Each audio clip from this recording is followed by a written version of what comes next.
और इधर मुरादाबाद, मेरठ और रामपुर के बाद अब बदायूं में भी समाजवादी पार्टी के सामने मुश्किलें खड़ी होने वाली है, क्योंकि रामपाल यादव ने अपने बेटों को यहां से उतारने का प्लान बना लिया है और अखिलेश यादव को इसके लिए प्रस्ताव भी दे दिया है। देखिए खास रिपोर्ट।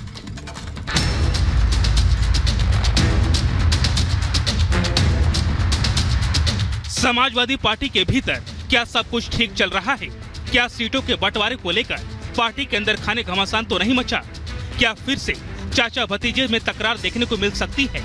ये सवाल इसलिए क्योंकि पार्टी को लगातार अपने प्रत्याशी बदलने पड़ रहे हैं। रामपुर से लेकर मेरठ और मुरादाबाद सीट पर सपा ने लोकसभा चुनाव के लिए प्रत्याशी बदले हैं। अब सपा अध्यक्ष अखिलेश यादव को तगड़ा झटका दिया है उनके चाचा शिवपाल ने।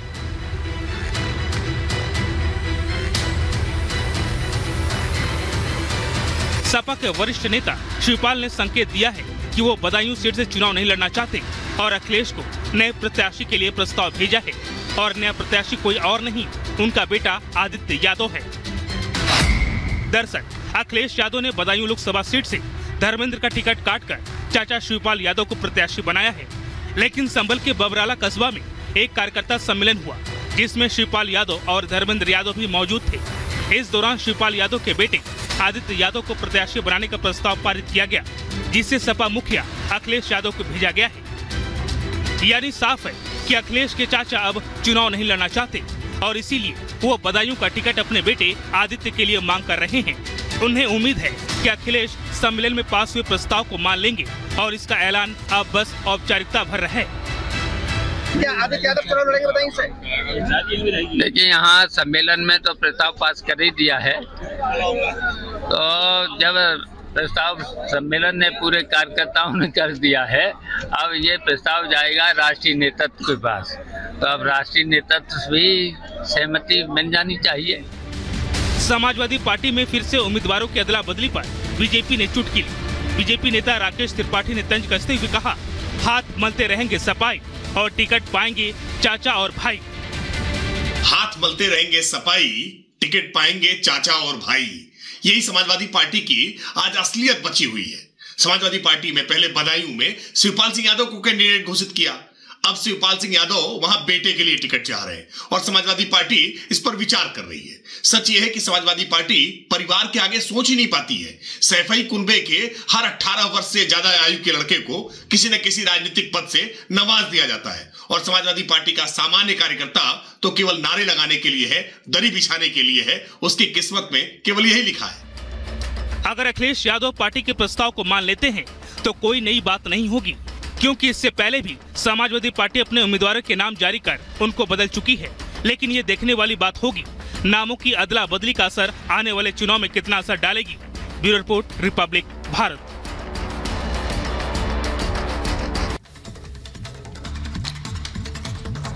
और इधर बिहार में परिवारवाद के ब्रांड एम्बेसडर लालू यादव की बेटी रोहिणी आचार्य ने अपने सारण से रोड शो में एंट्री मार दी है और इधर उनकी एंट्री पर सियासी बयानबाजी भी शुरू हो गई है, क्योंकि बीजेपी तमाम आरोपों की फहरिस्त लेकर रोहिणी आचार्य को घेरने में जुट गई है। देखिए खास रिपोर्ट।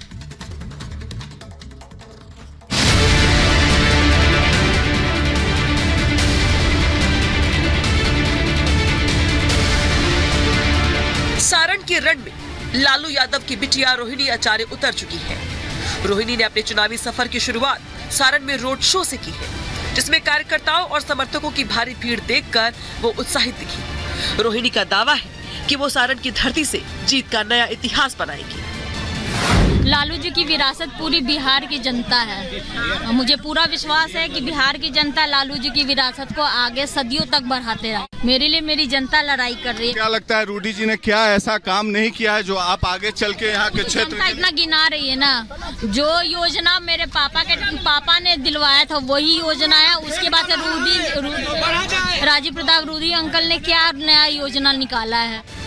रोहिणी भले ही जीत को लेकर आश्वस्त दिखाई दे रही हो, बड़े बड़े दावे कर रही हो, लेकिन रोहिणी को शायद इस बात का एहसास नहीं है कि सारण का रण बेहद कठिन साबित होने वाला है, क्योंकि ये वही सीट है जहां की बेटी को बहू बनाकर आरजेडी प्रमुख घर तो लाए, लेकिन बहू को घर छोड़ना पड़ा। और बीजेपी भी इन्हीं आरोपों के घेरे में रोहिणी और आरजेडी प्रमुख लालू यादव को सारण में घेर रही है। भारतीय जनता पार्टी का सामूहिक नेतृत्व निर्णय करता है। वह निर्णय जो कार्यकर्ता भारतीय जनता पार्टी का है वो हृदय से स्वीकार करता है। चुनावी शंखनाद बिहार के 40 सीट ही नहीं जीतेगा, ऐतिहासिक जीत होगी। इतना ही नहीं, बीजेपी रोहिणी के बिहारी होने पर भी सवाल खड़े कर रही है। बीजेपी का आरोप है कि परिवारवाद की बैसाखी के सहारे सत्ता के गलियारे में घुसने की मंशा लिए रोहिणी भले ही सारण आ गई हो, लेकिन सच यही है कि वो बहू बनकर सिंगापुर जा चुकी है। ऐसे में अब बिहार की जनता को ये तय करना है कि वो सही में बिहारी है या नहीं। आप सिंगापुर से यहाँ रहने आ गई हैं, वापस यहाँ पर रहेंगी?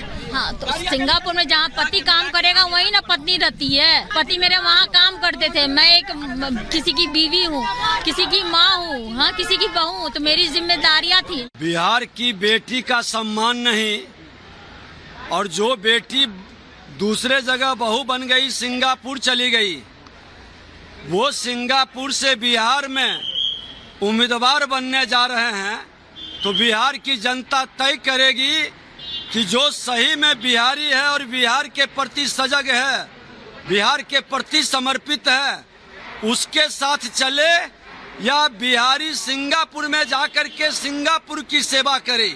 ये निर्णय बिहार की जनता लेगी। राजनीति के रण में उतरी रोहिणी पर यह हमला पहली बार नहीं है, बल्कि जब से आरजेडी ने उन्हें सारण सीट से लोकसभा प्रत्याशी बनाया है, तभी से वो बीजेपी नेताओं के निशाने पर है। बीजेपी ने तो आरजेडी के रोहिणी आचार्य को टिकट दिए जाने के फैसले को किडनी डोनेशन से जोड़ते हुए डील करार दे दिया था। दरअसल किडनी की समस्या से जूझ रहे आरजेडी प्रमुख लालू यादव को उनकी बेटी रोहिणी आचार्य ने 2022 में अपनी किडनी दान कर दी थी, और अब लालू यादव ने अपनी बेटी को लोकसभा का टिकट दे दिया है। लेकिन अब जब चुनाव करीब है तो रोहिणी सारण सीट पर प्रचार के लिए जमीन पर उतर गई है, तो बीजेपी ने एक बार फिर से उन्हें घेरना शुरू कर दिया है। लालू जी का परिचय ही है परिवारवाद। हम लोग ये चिंतित हैं कि लालू जी ने 2 बेटा 2 बेटी को तो उतार दिया, हमारी 5 बहनें बच गई है, उनको कब उतारते हैं ये तो बताओ। सिर्फ कहने के लिए नहीं, बट मैं मानता हूँ मेरा भी एक MY समीकरण है महिलाओं और युवाओं का। मैं मानता मैं जात पात धर्म मज़हब में मैं विश्वास नहीं रखता, बट मैं मानता हूँ कि युवा अपने में एक जाति है, महिला अपने में एक जाति है। मेरे प्रधानमंत्री भी इसका जिक्र करते हैं, वो किसानों को एक जाति मानते हैं, जात पात से उठकर वो भी सोच रखते हैं।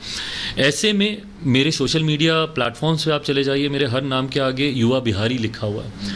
तो जब मैं युवा बिहारियों की बात करता हूँ और मैं उनको प्रतिनिधित्व ही नहीं दूँ, उनको मैं मौका ही नहीं दूँ, तो कहीं ना कहीं मैं उनके साथ मैं गलत करूँगा।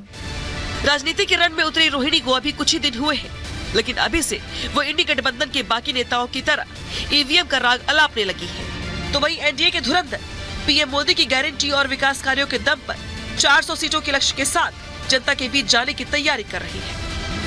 जनता ना डिसाइड करेगी, हम और वो लोग थोड़ी डिसाइड करने वाले। तो ऐसा बात करेगी जैसे पूरा ईवीएम अभी से हैक कर लिए हैं कि 400 पार हो जाएगा, तो जनता जनार्दन ना जिताएगी या हराएगी।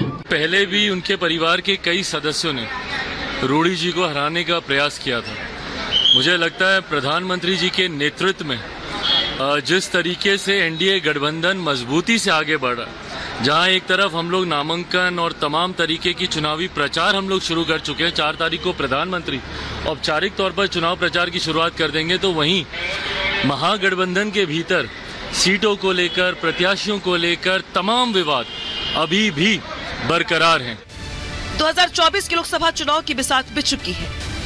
हर दल अपने फॉर्मूले के सहारे जीत का समीकरण बिठाने में लगे हुए हैं, और इस खेल में जीत उसे ही मिलनी है जो राजनीतिक धर्म का पालन करते हुए अपने सहयोगियों का भी ख्याल रखेगा। जाहिर तौर पर जिसमें आरजेडी जैसे सहयोगियों के चलते इंडी गठबंधन फिलहाल पिछड़ता हुआ दिखाई दे रहा है। Bureau report, Republic Bharat.